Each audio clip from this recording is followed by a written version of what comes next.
असल्याप्रमाणे. अध्यक्ष महोदय, लातूरच नाही तर संपूर्ण महाराष्ट्राच्या दृष्टीनं अत्यंत हा महत्त्वाचा विषय आहे. अध्यक्ष महोदय, छापील उत्तर दिलेलं आहे, त्याच्यामध्ये विरोधाभास आहे. एकीकडे आपण म्हणतो की कार्यालयीन शाळा सगळ्या सुविधा आहेत आणि पुन्हा आकडेवारी देतो, किती मोडकळी झाल्यात, किती पडाला झाल्यात, किती काय झाल्या आहेत, पूर्ण आकडेवारी माझ्याकडे आहे अध्यक्ष महोदय. पण मला ह्याच्यात आकडेवारीत मला पडायचं नाही आहे. हा विषय अत्यंत महत्त्वाचा आहे अध्यक्ष महोदय. प्राथमिक शिक्षण म्हणजे लहान लेकरांना आकार देण्याचं केंद्र आहे.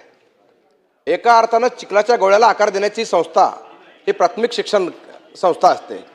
अध्यक्ष महोदय, अशा परिस्थितीमध्ये आपण बघा अध्यक्ष महोदय, आज सुद्धा उत्तरामध्ये सांगितलंय की कला क्रीडा कार्यानुभव या शिक्षक याची भरतीसाठी आपण येणाऱ्या काळामध्ये भरती करणार आहोत. अध्यक्ष महोदय, गेल्या 10-15 वर्षापासूनचा विषय आहे. शिक्षकच उपलब्ध नाही, लेकरं शिकायची कशी? आणि अध्यक्ष महोदय, आपल्याला आठवत असेल तर आपण डिजिटल बोर्ड लावतो. डिजिटल बोर्ड लावलं म्हणजे शाळा डिजिटल झाली का? तर नाही होत. आता इथं काय म्हणलं उत्तरामध्ये, इंटरनेट शाळांना जवळपास 150 शाळांना इंटरनेट आहे. इंटरनेट आहे म्हणजे काय? किती चालू इंटरनेट किती आहेत त्याचाही विचार करावा लागला अध्यक्ष महोदय. त्यामुळे माझी विनंती आहे अध्यक्ष महोदय, स्पर्धेच्या या युगामध्ये आपली लेकरं टिकली पाहिजे, यासाठी काही ठोस उपाययोजना करण्याची अत्यंत आवश्यकता अध्यक्ष महोदय. अध्यक्ष महोदय, मी तर एका प्राथमिक शिक्षकाचा मुलगा आहे अध्यक्ष महोदय. माझ्या वडिलांची अपेक्षा, रिटायर झाले वडील माझे, आता 85 वर्ष वय आहे वडिलांचं. मला त्या दिवशी बोलून सांगितलं अध्यक्ष महोदय, अरे तू आमदार झाला, या प्राथमिक शिक्षणाकडे काय लक्ष देण्याची गरज आहे. अध्यक्ष महोदय, खरोखरच इथले बरेच आमदार प्राथमिक शाळेत शिकलेले आहेत. आज काय अवस्था अध्यक्ष महोदय प्राथमिक शिक्षणा शाळेची? अतिशय दुरावस्था झालेली अध्यक्ष महोदय. आणि मला इकडं असं म्हणायचं सर अध्यक्ष महोदय, आज गेल्या 12-15 वर्षापासून माननीय मोदीजी केंद्रात असतील, माननीय देवेंद्रजी महाराष्ट्रात असतील, सगळेच आपले दोन्ही उपमुख्यमंत्री असतील, अतिशय चांगलं काम चाललेलं आहे. आज महाराष्ट्र चौफेर प्रगती करतोय, प्रत्येक क्षेत्रामध्ये प्रगती करतोय अध्यक्ष महोदय. आपण कुठलेच क्षेत्र राहिलं नाही. आता परवा मी ऐकलं की मेडिकल एज्युकेशनसाठी 5,000 कोटी EDBचं लोन आपण घेतलं, मग आरोग्य पण भक्कम होणार आहे. अध्यक्ष महोदय, हे सगळं होत असताना माझी विनंती माननीय मुख्यमंत्री महोदयांना, सरकारला, माननीय शिक्षण मंत्र्यांना आहे की हे सगळीकडे प्रगती करतोय, सगळं चांगलं चाललंय, पण मूळ जी इन्व्हेस्टमेंट आहे लेकरांची, या लेकरामध्ये इन्व्हेस्टमेंट व्हायला पाहिजे. या प्राथमिक शिक्षण शाळा ह्या चांगल्या बनल्या पाहिजे, हायटेक बनल्या पाहिजे, आणि त्यासाठी आपण विशेष प्रयत्न या निमित्तानं केलं पाहिजे. देश प्रगती करतोय, महाराष्ट्र प्रगती करतोय, पण ज्या वेगानं प्रगती होते महाराष्ट्राची, देशाची, त्याच वेगामध्ये प्राथमिक शिक्षण सुद्धा ह्याच्यामध्ये आलं पाहिजे. आणि आता अपेक्षा वाढल्या जनतेच्या, पालकांच्या, त्यामुळं प्राथमिक शिक्षण सुद्धा चांगल्या क्वालिटी शिक्षण मिळावं यासाठी प्रयत्न करतात. अध्यक्ष महोदय, या निमित्तानं माझा सवाल आहे माननीय मंत्री महोदयांना. एक सवाल माझा पहिला असा अध्यक्ष महोदय की हा विषय लातूरपुरता नाही, संपूर्ण महाराष्ट्रातल्या शाळांमध्ये आज दुरावस्था आहे प्राथमिक शिक्षणाची, आणि म्हणून या संपूर्ण शाळांचं एक आपण A to Z असेसमेंट करणार आहात का? आणि इन्फ्रास्ट्रक्चर डेव्हलपमेंट जशी होते, ADB बँकेतून घेतो आपण वर्ल्ड बँकेचे पैसे घेतो, आपण पुन्हा नाबार्डचे पैसे घेतो, त्याच पद्धतीनं ADB कडून, नाबार्डकडून किंवा आणखी वर्ल्ड बँकेकडून सॉफ्ट लोन 5,000 कोटी 10,000 कोटी जे काय आहे ते घेऊन या संपूर्ण महाराष्ट्रातली शिक्षण व्यवस्था आपण सुधारणार आहोत का? या संपूर्ण महाराष्ट्राचं प्राथमिक शिक्षण आपण मजबूत करणार आहोत का?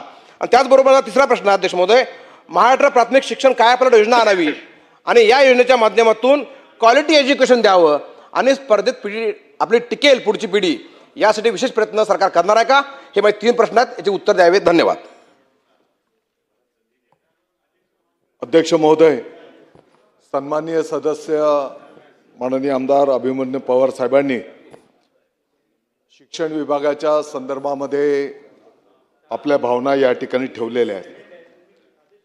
अध्यक्ष महोदय, आपल्या या राज्याच्या माध्यमातून शिक्षण विभागाच्या माध्यमातून कामकाज करीत असताना एक गुणवत्तापूर्ण शिक्षण विद्यार्थ्यांना मिळायला पाहिजे.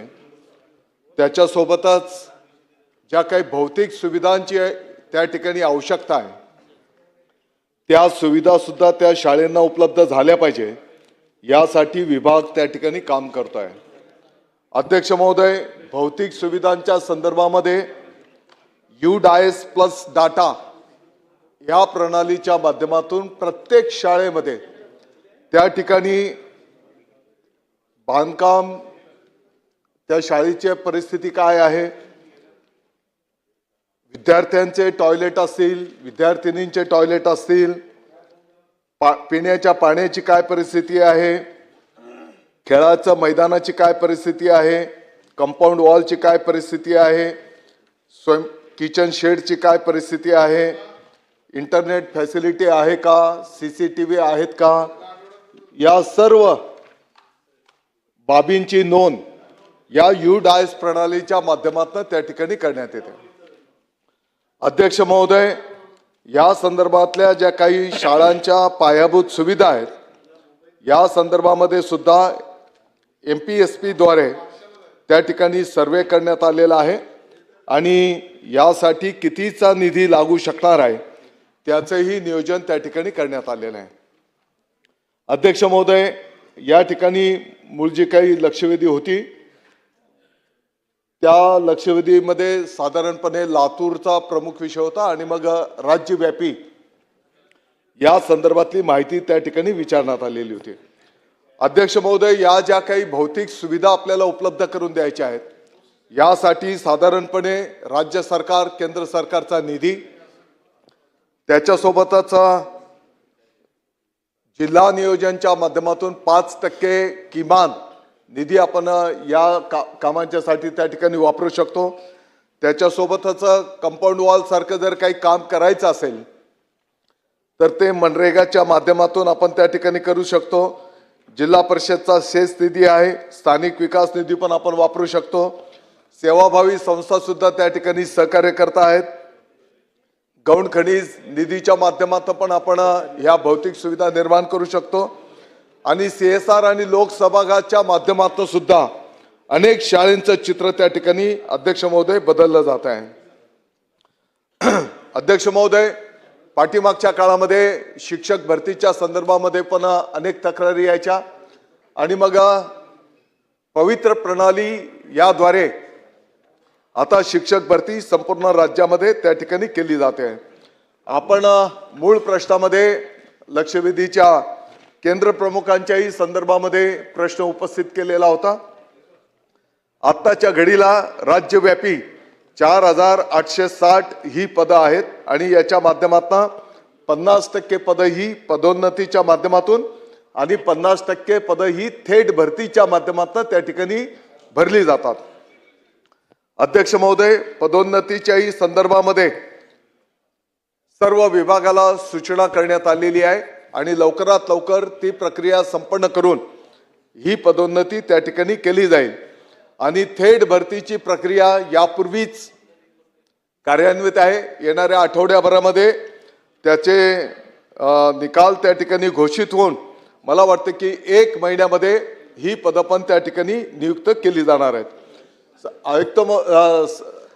अध्यक्ष महोदय, 12 वर्षांपासून हा प्रश्न प्रलंबित होता आणि तो पण विषय त्या ठिकाणी मार्गी लागलेला आहे. आपण मूळ प्रश्नामध्ये विजेच्या संदर्भातला मुद्दा उपस्थित केलेला आहे आणि राज्य पातळीवरनं वीज बिलाच्या संदर्भामध्ये 18,43,00,000 रुपये देण्यात आलेले आहेत. लातूरचा जिथपर्यंत विषय होता तर 77.42 लक्ष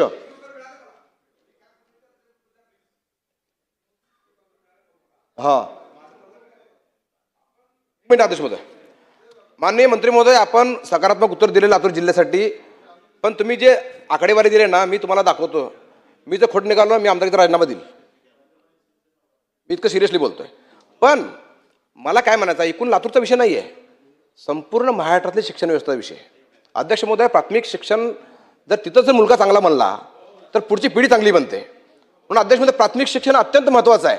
माझं काय म्हणणं अध्यक्ष महोदय, आपण आता परवा मेडिकल एज्युकेशनला 5,000 कोटी रुपये आणले ADB कडून, मागच्या वेळी 10,000 कोटी रुपये आणले रस्ते विकासाला.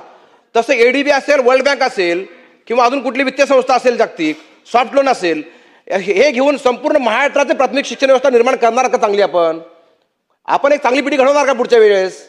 हा माझा बेसिक प्रश्न आहे. आता किती टॉयलेट आहेत, किती आहेत मला माहिती आहे ना. अहो सर, अजून सुद्धा शिक्षक आहेत तर हेडमास्टर नाही, हेडमास्टर आहे तर शिपाई नाही, हेडमास्टर झाडून काढतो शाळेमध्ये, अशी अवस्था आज पण आहे. मला त्यात पडायचं नाही आकडेवारीमध्ये.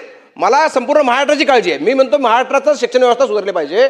महाराष्ट्राची पुढची पिढी चांगली आली पाहिजे म्हणून इन्व्हेस्टमेंट आपण करणार का? आपण रस्त्यामध्ये घालतो, पुलामध्ये घालतो, मेट्रोमध्ये करतो, आपण एवढे मोठे पैसे घालतो, शिक्षण व्यवस्थेवर पैसे घालणार का?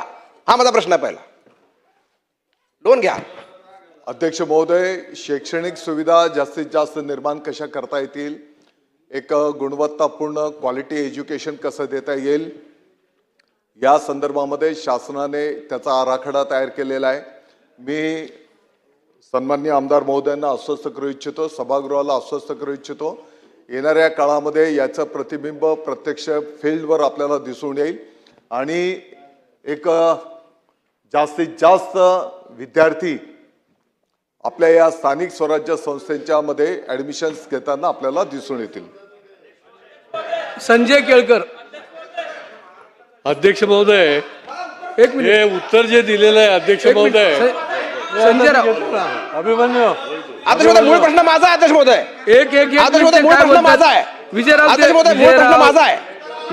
अध्यक्ष महोदय, मला विजयराव, सांगा, त्यांना मी तर मंत्री बोलू द्या. महोदयांना प्रश्न विचारतो आहे, मंत्री महोदयांचं अभिमन्यू- उत्तर मोगम उत्तर येतं. अध्यक्ष महोदय, विजयराव, मला उत्तर ठोस पाहिजे. अध्यक्ष महोदय, अभिमन्यू ज्या काय म्हणतात बघा ना, पद्धतीनं अभिमन्यू ज्या पद्धतीनं आपण देणार infrastructure develop आहे, करतो देणार आहे, आहे. अध्यक्ष महोदय, अभिमन्यू ज्या पद्धतीनं आपण अध्यक्ष महोदय, मला बोलू द्या. अभिमन्यू काय म्हणताय मला संरक्षण ऐका द्या. ना. अध्यक्ष महोदय, संजय राव. माझा मूळ प्रश्नाचं उत्तर माननीय मंत्रिमंडळ देत नाहीत. ते काय म्हणतात, स्थानिक स्वराज्य संस्थेमध्ये विद्यार्थी जातील अशी व्यवस्था करू. माझा प्रश्न मिळेल काय आहे? मूळ प्रश्न आपण वर्ल्ड बँक असेल, एडीबी असेल, नाबार्ड असेल, या वित्तीय संस्थाकडून इन्फ्रास्ट्रक्चर डेव्हलपमेंटला पैसे घेतो. बरोबर आहे. आपण मेट्रो करतो, आपण सगळ्या गोष्टी सुविधा, महाराष्ट्र प्रगती करतोय, मला आनंद आहे. पण शिक्षणामध्ये काय होत नाही असं माझा मूळ प्रश्न इथं आहे. आणि तुम्ही काय अडचण आहे लोन घ्यायला? तुम्ही प्रत्येक आता मेडिकल एज्युकेशनवर 5,000 कोटी लोन घेतलं का नाही सांगा मला तुम्ही. मग 5,000 कोटी ते घेत असतील, आपण 5,000 कोटी घ्यायला काय अडचण आहे? आपणही घ्या ना आणि एक सगळं महाराष्ट्र पूर्ण सुजलाम सुफलाम करून टाका. अध्यक्ष एक मिनिट, महोदय, मंत्री महोदय उत्तर सन्माननीय देतात. एक सदस्य मिनिट. महोदयांच्या संजय राव, भावना एक आहेत की मिनिट. जास्तीत जास्त गुंतवणूक या क्षेत्रामध्ये होऊन जास्तीत जास्त विकास कसा करता येईल या दृष्टिकोनातून काम केलं पाहिजे. त्याही विषयावर विभाग त्या ठिकाणी काम करतो आहे. त्याचाही प्रस्ताव तयार करण्याचं काम प्रगतीपथावर आहे. आणि अध्यक्ष महोदय, यासाठी नुसत्या 1-2 गोष्टींवर हे होणार नाहीये. याचा सविस्तर कार्यक्रम त्या ठिकाणी करण्यात आलेला आहे. मग शिक्षक भरतीच्या संदर्भातला विषय असेल, पवित्र पोर्टलद्वारे एक क्वालिटी शिक्षक त्या ठिकाणी आपल्याला उपलब्ध होत आहेत. आहे त्या शिक्षकांना प्रशिक्षण दिलं जात आहे. शिक्षकांचे अशैक्षणिक कामं कशी कमी करता येतील हो, आहे. त्याचाही विभाग त्या ठिकाणी काम करतो आहे. अध्यक्ष महोदय, अभ्यासक्रमामध्ये सुद्धा आपण त्या ठिकाणी बदल करायला घेतलेले आहेत आणि एकंदरीत अशी मोठी मालिका तयार करून या सर्वांगीण याच्यामध्ये बदल आपण त्या ठिकाणी करायला घेतलेले आहेत आणि आपल्याला अपेक्षित असलेलं चित्र येणाऱ्या वर्षभरामध्ये त्या ठिकाणी दिसून येईल. अध्यक्ष महोदय,